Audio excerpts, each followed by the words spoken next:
So Liverpool are all but through to the quarter-finals of the Europa League already after the first leg of their last 16 tied tonight. And that's because they claimed a thumping 5-1 win over Sparta Prague away from home to effectively turn that second leg at Anfield into a bit of a non-event, really. You really would expect Liverpool to go through. It would take some incredible miracle for them not to get through after this. And despite all that, despite it was such a comfortable evening for Liverpool, it does weirdly feel like there was a couple of downsides really to get into around what went on tonight. And I'll start with the first of those, which is the fact that Ibrahima Konate was forced off in the 50th minute with a potential injury. Now, you could say it's hindsight to criticise the decision of the manager in picking Ibrahima Konate in this one. And I think he was kind of justified really in going in with a strong selection overall, because Sparta Prague did have the moments in this game and it could have got tricky if you'd have put out a really inexperienced side. But I thought Konate, he's almost a special case, isn't he? Because he seems uniquely prone to muscle injuries when he plays a lot of football. And, with such a big game against Manchester City coming up on the horizon this Sunday, and the fact that Konate is so important with keeping that high line, I just felt like it was a massive unnecessary risk here. And if the manager did feel like he needed to use him, then you could at least justify, I suppose, maybe him doing 45 minutes and Virgil van Dijk doing the other 45 minutes. We have seen that this season, haven't we? That job share that they do almost. And yet he kept Konate on the pitch beyond the half-time break, and in the end Konate's forced off, and that's a little bit of a worry. Now, thankfully, Klopp was quite optimistic about it when he was speaking post-match. He said that Konate had said to him, look, if I do one more sprint, I think I'm going to pull the muscle. But, there's no guarantees that he's going to be in the team for City. You'll have to see. I'm sure that Liverpool will do a scan to make sure there's no damage. You just have to cross your fingers. And, as I say, it's not really hindsight, is it, to say that Konate is someone who picks up muscle injuries. So let's hope that Jurgen Klopp doesn't live to regret, using Konate in this one, because I think he'd be such an important part of the team and absolutely guaranteed to be on the team sheet alongside Virgil van Dijk in that defence against City. So, real potential blow there. And as I say, let's hope for good news. And the reason I say there about the team selection and going with a strong selection because of the other talking points around this game for me, and another potential downside. It's kind of that Liverpool didn't actually play that well en route to a 5-1 win. I mean, I feel like I'm being overly negative to say that, but actually Jurgen Klopp talked about it after the match. He said that the result didn't kind of match the performance, and Liverpool, at times were a little bit all over the place, and the statistics really bear that out. Liverpool create 5 big chances and score 5 goals, and yet Sparta Prague create 4 big chances and only score the 1 goal. So it shows you that they were a real threat. They also get 7 shots on target to Liverpool's 11, which is a lot closer than it is in a lot of Liverpool games, really. They wouldn't generally allow that many shots on target while only getting 11 themselves. And also, Sparta Prague at one point miss an open goal, so that shows they get the 1 goal that they get, but it could have been a lot more. And Jurgen Klopp spoke about it after the match and said that Sparta Prague played a kind of high risk type of football, really, in terms of throwing numbers forward and trying to always get balls in behind and make sure that there were numbers hitting the box. And he describes that high risk, and you have to say, judging by the final scoreline, but that it didn't quite come off. Liverpool in the end comfortable winners, but there were moments where Sparta Prague had got another goal in the right moment. It really could have made the game a little bit more difficult. So, and I would, as I say, I don't think Liverpool performed maybe as well as they would like to, but that all said, I'm being overly critical, aren't I? I do try to tend to swerve towards the positives on this channel, absolutely, and discuss those. So there are a lot of positives in this one, and it's the fact that, look, Liverpool claimed a thumping 5-1 win. They've effectively rendered the second leg irrelevant, haven't they? There's no doubt whatsoever that they'll go through, and they can also name whatever sort of team they want to in that second leg and still comfortably go through, I'd say, especially with the fact it's at Anfield and they're so strong there. So, to get it all done in the first leg away from home is incredibly impressive. And also, it's a huge confidence boost, isn't it, when you win big like this ahead of what is a massive game against Manchester City at the weekend. There were good minutes for people who needed them, good rhythm for those players who needed them, and Liverpool are absolutely flying into that top of the table clash on Sunday. Couldn't have asked for a better result, really. The only worry really is that Ibrahima Konate potential injury. But if it is just precautionary, as Jurgen Klopp said, and he comes through that, then really you have to say that this is ultimately the perfect preparation for a big game against City that Liverpool are going to go absolutely bouncing into. Now, I'm going to discuss the individual performances now as usual and start with Quevin Kelleher in goal, and I thought another impressive performance from him. He makes 6 saves across the game, which again, really I think underlines the point that Sparta Prague were, despite the fact they get thrashed here, they were in this game for a lot of moments. They had a lot of moments of danger, and a couple of these saves from Keller were absolutely brilliant. I think of one where he tips a deflection over the bar, is a really, really good reaction save. One where Joe Gomez has to actually clear the save off the line, but it's still a good stop in a one-on-one situation. And I think, I've said it before in videos, I think we're seeing the best of Quaveen Kelleher at the moment because he's on a run of consistent games, and I think his form has been fantastic. So let's hope, we can keep that going into the Manchester City game, because he's been almost Alisson-like in his form recently, and that, really, really playing well at the moment. So big game for him on Sunday, but he's keeping these good performances coming now. Move into the defence now and start with Joe Gomez at right back. And I have to say, thought a little bit messy at times in his performance, positionally a little bit all over the place, but in fairness to him, his recent performances or recent appearances, or across the entire season actually, he's been left back, he's been centre back, he's been right back. Most recently he was in holding midfield. So to go back to right back, maybe it's not maybe a surprise that he's sometimes a little bit all over the place positionally today. And also I think the fullbacks as well, it was hard for them, or certain members of the back four as a whole actually. It was quite difficult for them with the way that Sparta Prague were just trying to constantly clip those really quick balls in behind it. People like Gomez, and I thought Konate was another one who sort of found that difficult at times to deal with, and it made them look a little bit like they weren't playing well, even though the numbers kind of showed that they were doing okay. So I thought Gomez, he like I say, he's played an awful lot of positions recently. You don't want to be too critical of him. Not his best game ever, but still does enough to help Liverpool get a 5-1 win over the line. And there were some worries as well that when he comes off at half time, is that an injury? But I believe that was a planned sub that Jurgen Klopp had made, because Joe Gomez got through an awful lot of football recently. He's played a lot in this 5-game period recently where Liverpool have had a lot of injuries. So I think it was around protecting him and managing his minutes. But I do wonder, and I think it is quite interesting, that Andy Robertson plays 90 minutes at left back here and Joe Gomez comes off at full time. Does that suggest maybe that Joe Gomez gets the nod at left back against Manchester City? There's certainly a case, I would say, to do it with Phil Foden and Bernardo Silva, the way they cut in off that left hand side, off that right hand side, with their left footedness. To have a man who's coming in onto his stronger foot, tracking them in Joe Gomez, and the way he's played this season, which I think said he wasn't the best today, but his form has been absolutely fantastic so far this season. So I wouldn't be at all against seeing Joe Gomez do that. And I do wonder whether that substitution actually hinted at it. Now, moving to the rest of the defence now and talk about Konate again.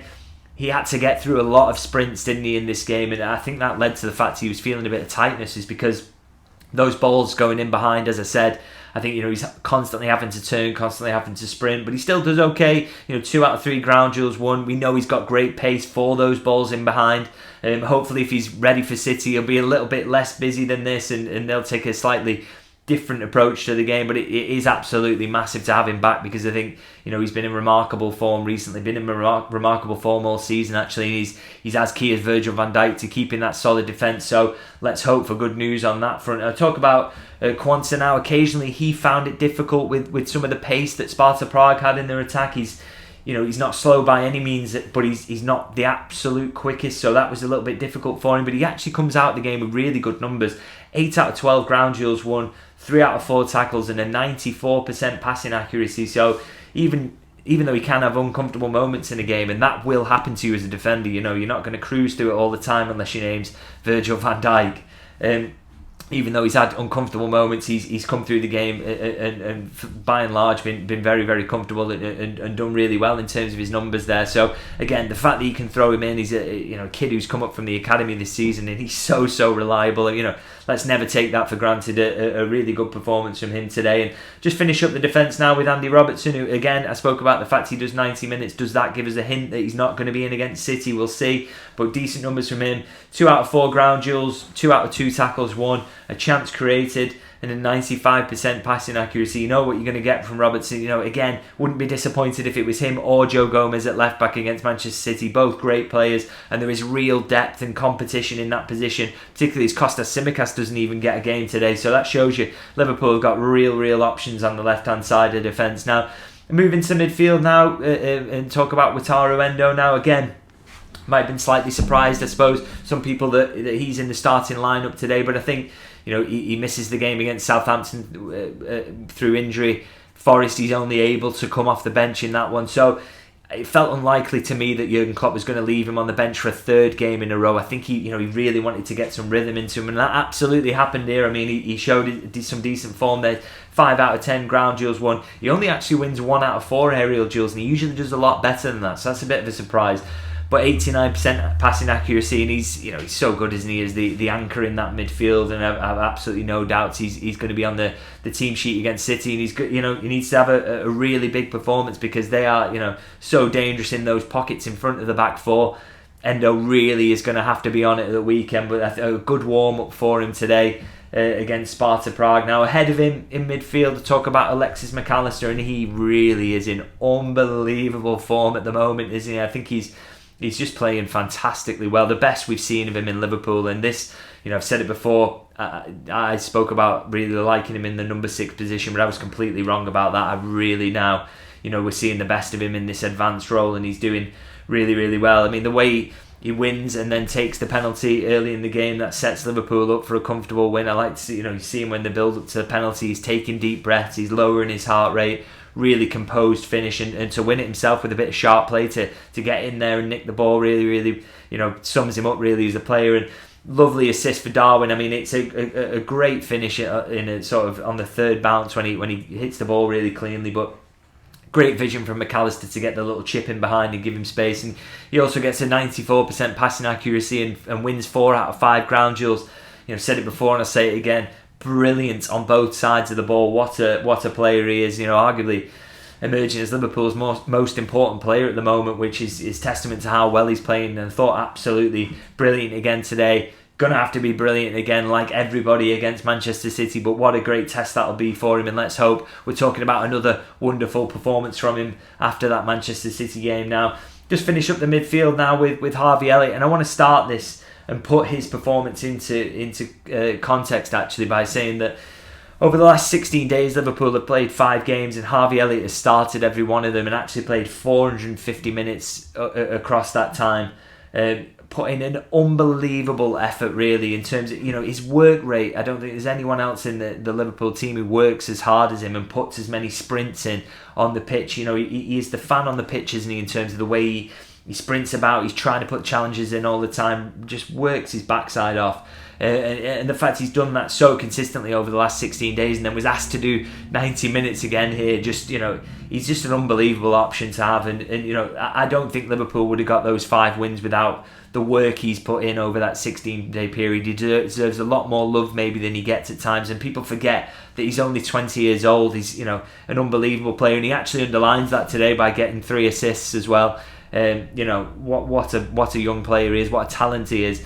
The fact that Liverpool have got even younger players coming up behind him, and the fact he's been around the first team squad for so long, people forget his age, but he is a young player. Like I say, 3 assists today in a 5-1 win, 96% passing accuracy, and he's involved in 8 ground duels as well. That shows you his work rate. I mean, he only wins 2. He's not maybe the best tackler, but he's only 20. I think that side of his game is going to come on as he grows and he gets better, and he learns more and more as well. So, as I say, Liverpool should be so thankful to have him, and the shift he's put in over these last 5 games. I think he'll get a rest against City, just maybe be used from the bench, but shouldn't be forgotten that he's been absolutely crucial to this, what could be a vital period in the season, and we shouldn't forget that at all. Now, I'm moving to the front line now and talk about Cody Gakpo, sort of stationed out on the right to start with today. Again, keeps happening to him, doesn't it? He keeps being used in numerous positions, and I don't think that helps him at times, but I think, you look at his numbers and showed that he actually did really well today. I mean, one of the things I've criticised him for recently in terms of his not winning ground duels, not winning his duels, generally speaking, in some of his lesser performances recently, but he absolutely, as a starting point, did that today. 5 out of 8 ground duels won, 3 out of 3 aerial duels. We've seen him get bullied in recent times, and that absolutely didn't happen today. He was determined clearly to not let that happen. Completes 3 out of 4 dribbles and also takes 4 shots. And I think we'd be talking actually about a really, really strong Gakpo performance here if he'd actually just taken one of those chances.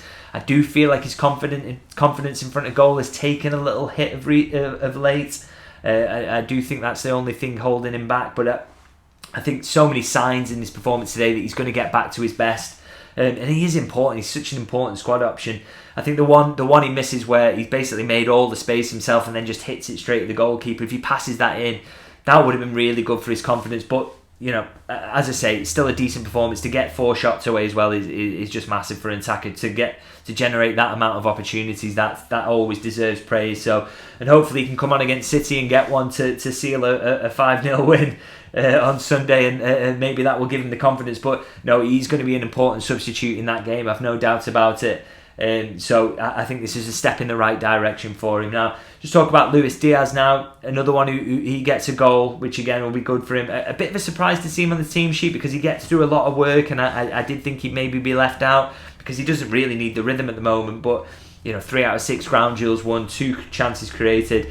Guaranteed starter for me against Manchester City, no doubt about it. His work rate down that left-hand side is massive. He's so creative. He's back to his best form, I would say, at the moment now, and he's back amongst the goals with it as well. So no doubt he starts against City, and a good step towards that today. And I'll just finish up the starters now with Darwin Nunez, who, you know, he gets 2 goals, two really good finishes. He actually gets some 3 shots, which you know, uncharacteristically good finishing, you'd have to say, for Darwin Nunez. Sometimes needs a lot more shots to get 2 goals, but you know, he's got to be really pleased with the form he's in at the moment. I was kind of worried around the Brentford game when, you know, the fact he goes off with that injury and misses a couple of games after that. I was concerned that maybe that would disrupt him a little bit because, you know, he even though clearly he's having a better season than his first season at Liverpool, and he actually proved that today by, you know, he's got his 15th and 16th goals of the season. He only got 15 last season. It's only early March now, so he's definitely going to surpass that quite easily. So he's shown that those steps he's taken forward. But there have been periods this season still where he's frustrated. You know, thinking back to a 12-game goalless run that he went on for Liverpool, which was, you know, you're worried that you saw the worst of him at times like that. So when he got this injury, I was concerned, you know, is this going to disrupt his form? Because he's got back into form now. Are we going to see this is going to hurt him, set him back a little bit? Nothing of the sort, really. I mean, he gets that crucial goal against Nottingham Forest, and he gets 2 goals today. Should have had a third, really, with one of the chances he gets early in the game. So he's clearly in great form. That's not disrupted him at all, and he's looking in the best shape of his Liverpool career at the moment, confidence-wise and in terms of his finishing. It couldn't really have come at a better time. If he can keep this going to the end of the season, if he can get a goal on Sunday, it would be absolutely massive. So, you know, great to see him in this form, and we really are seeing the best of Darwin Nunez now, and that is extremely exciting and maybe worrying for Liverpool's rivals in every other competition now. Just quickly run through the substitutes. Conor Bradley completes 21 out of 21 passes, by the way, which is quite impressive for someone who tries a lot of things like he does. Wins 2 out of 4 ground duels. Very unlucky with the own goal. That's just one of those situations. Virgil van Dijk with a very Virgil van Dijk start in his sort of 40 minutes on the pitch with the 3 out of 3 aerial duels won. Mo Salah, great to see him back. You know, he gets a goal that's chalked out for a very marginal offside, but, you know, he's so important. Very interested to see if he's ready for a start against Manchester City. You know, the fact he comes on quite late in this game suggests that they're a little bit worried about his fitness. They don't want him suffering another recurrence. He's got a few days now to prepare for Manchester City, and, you know, you would hope that he can be available to start that because he's massive, but we'll have to see on that front. Great to see him back regardless. And Dominic Szoboszlai, another one it's really good to see back. You know, he gets his goal with a really good finish, creates 1 chance, takes 3 shots during his time on the pitch as a substitute, and wins 2 out of 3 ground duels. He's clearly a little bit further along than Salah, so it's going to be really interesting to see actually whether he, in the end, you know, is ready for a start against Manchester City, because I think, you know, in terms of, you know, he should surely be in that sort of first choice midfield at the moment. He's definitely, but it's all about physical readiness, so we're going to have to see on that front. But what a boost regardless to have him and Mo Salah back as squad options at the very least against Manchester City, because, you know, as they showed in coming on today, that they're so massive, aren't they, for what Liverpool do, and they will be going forward. So I'm going to leave it there with my review of the Sparta Prague match, because got big build up to Manchester City to come, haven't we? Obviously a press conference to speak about tomorrow, and we'll be hearing from Jurgen Klopp ahead of that one. A massive game. I'll be there for my review of that, of course, on the channel, and then it'll be into the big one against Manchester City, my post-match review there. As usual, I'm going to leave it with asking, you know, can you leave me a like and a subscribe? Channel growth's been absolutely brilliant recently, and I can't thank you all enough for that. Really, really appreciate it. And as I say, so much more to come. Huge game coming up this weekend, and I will see you before and then after that for my review and the press conference review as well. Very, very exciting time for Liverpool and Liverpool supporters. So I'll see you very soon.